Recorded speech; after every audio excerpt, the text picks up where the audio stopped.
we were thinking about naming it Handicraft. A gal named Heather Thibodeau was tapped by Vail to be the first executive director of the organization.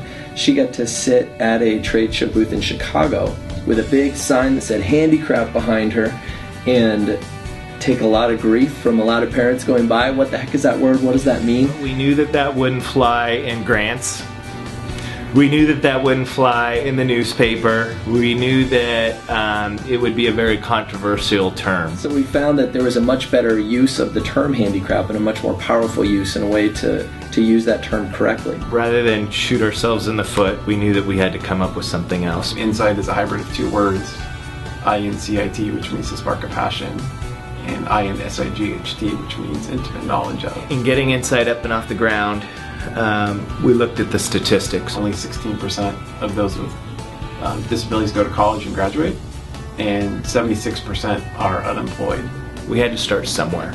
Let's assume that people with disabilities are going to make it to high school. We started with a scholarship program. We could put a college scholarship on the table for someone that hadn't been considering college before, but with the right encouragement and some extra cash to help them pay for college, would go to college. The feedback has been that they always realize, hey, this is a great idea and it's not being done.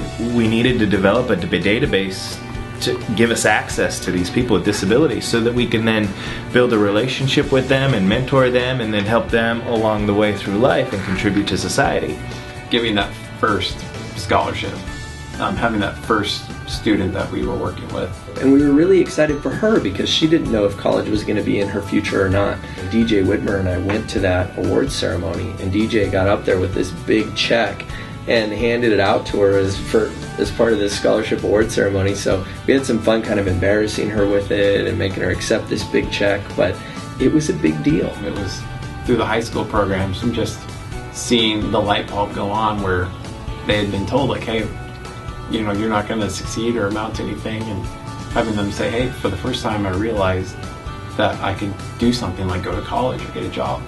And of course the second milestone was getting exempt status, because that really meant that we're an official nonprofit, and you know, we can take donations, and we're able to then build off that to go after grants. Meyer Memorial Trust and Bill Swindell Sr., large gift. Those two just truly put so much momentum into Incight. I knew we, of course, were dreaming big as we started talking what it would look like. We talked about being the global leader for disability advocacy. We talked about how there is so many fragmented organizations and groups, government and non-government, that try to help, but that we could be a unifying force within that. If Incight could be the organization that changes the culture in the United States, where people with disabilities are contributing to society, that will send ripple effects around the world.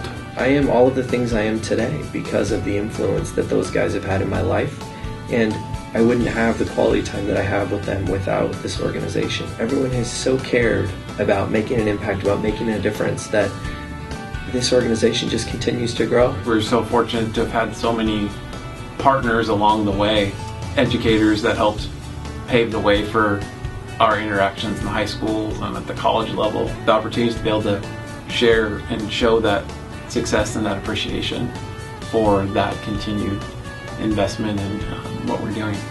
We've got to change the way people with disabilities exist. They have to contribute to society.